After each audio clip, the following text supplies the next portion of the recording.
बात करते हैं ईरान की अमेरिका के खिलाफ तैयारियों की, जिसमें ईरान के साथ ही चीन और रूस भी पूरी तरीके से खुलकर के सामने आ गया है। जो ईरान का साथ देते हुए नजर आ रहा है, उसकी वजह भी है कि ईरान की तरफ से रूस यूक्रेन युद्ध में रूस को बाकायदा हथियार उपलब्ध करवाए जाते हैं और यही वजह है कि जो रूस के लड़ाकू विमान है वो ईरान का साथ दे रहे हैं, ईरान तक पहुंच गए हैं।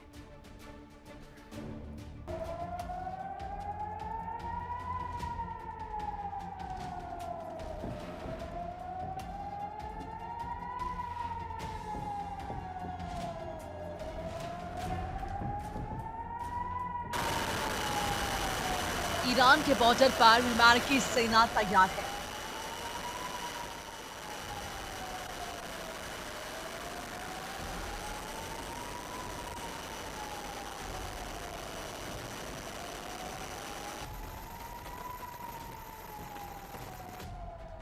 जवाब देने के लिए ईरान की सरकार और सेना की तैयारियां पूर्ण हैं।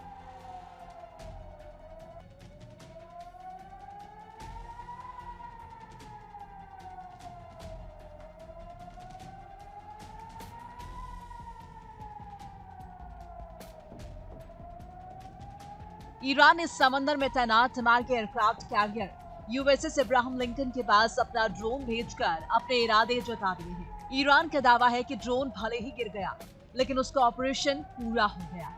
साफ है, ड्रोन सर्विलांस के जरिए जो जानकारी ईरान जुटाना चाहता था वो उसे मिल गई।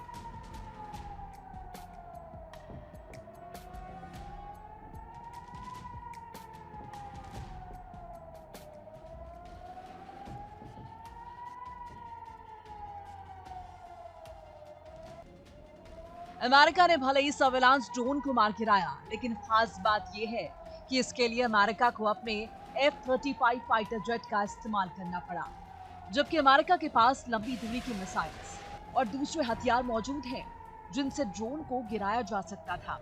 जाहिर है, खतरा अमेरिका को महसूस हो रहा है।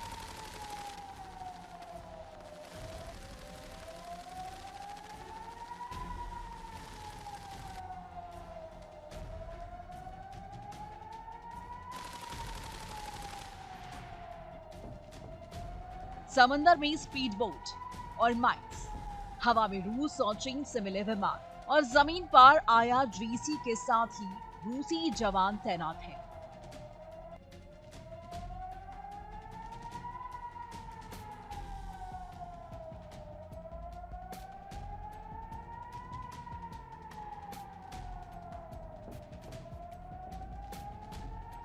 ईरान अमेरिका की आंख में आंख डालकर बात कर रहा है। उसने एक झटके में बातचीत की जगह बदल डाली और ये सब कुछ यूं ही नहीं किया, बल्कि इसके पीछे सोची समझी रणनीति रही।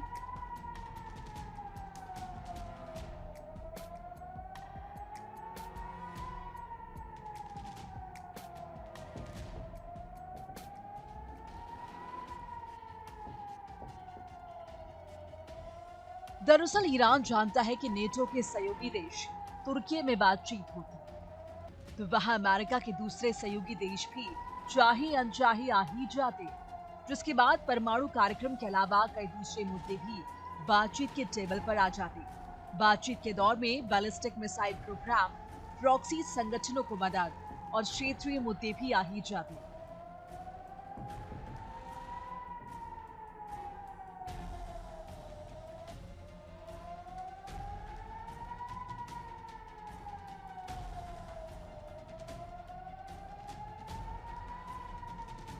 संभव है परमाणु कार्यक्रम के अलावा दूसरे मुद्दों पर चर्चा से बचने के लिए ईरान ने ओमान में बातचीत के लिए, और यहाँ भी वो अमेरिका से द्विपक्षीय वार्ता ही चाहता है, यानी केवल अमेरिका और ईरान के प्रतिनिधि आपस में बैठकर बात करेंगे।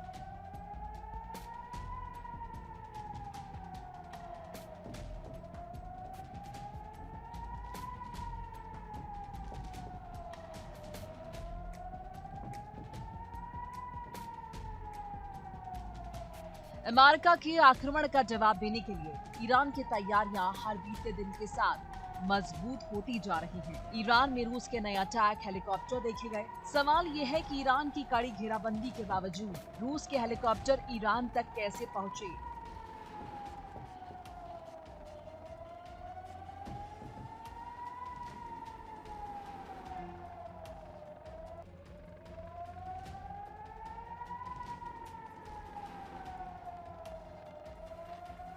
ईरान में रूस के MI-28NE हेलीकॉप्टर देखे गए। इन्हें नाइट हंटर कहा जाता है, यानी दिन और रात दोनों समय में ये हमला करने में सक्षम है। इनसे टैंक्स और ड्रोन को निशाना बनाया जा सकता है, साथ ही जमीन पर भी हमले किए जा सकते हैं। खास बात यह है कि इन्हें रेगिस्तान में जंग के लिए रंगा गया है।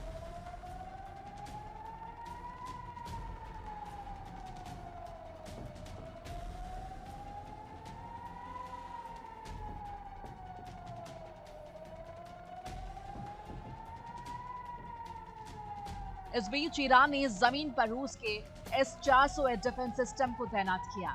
हवा में चीन से मिले J-10 फाइटर जेट्स और रूस से मिले अटैक हेलीकॉप्टर तैनात हैं।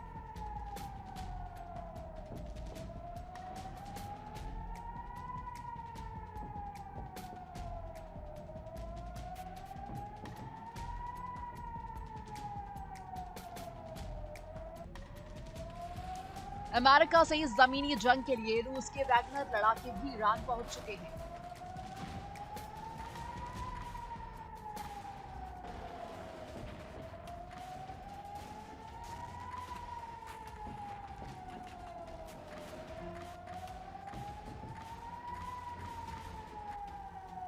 जबकि समंदर में ईरान की मिसाइल से लैस सबमरीन सक्रिय है। इनके अलावा सुपर बोट्स और माइंस भी ईरान ने बिछाई हैं।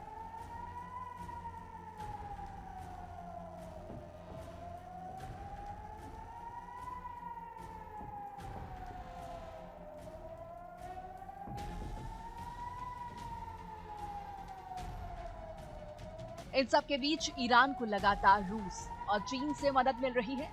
चीन के कार्गो जहाज लगातार ईरान तक पहुंच रहे हैं।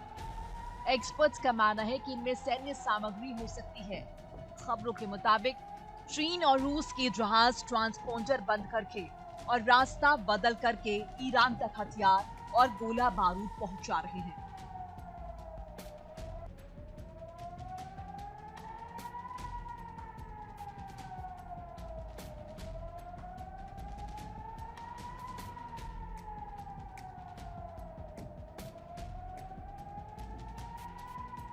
Bureau report, India daily.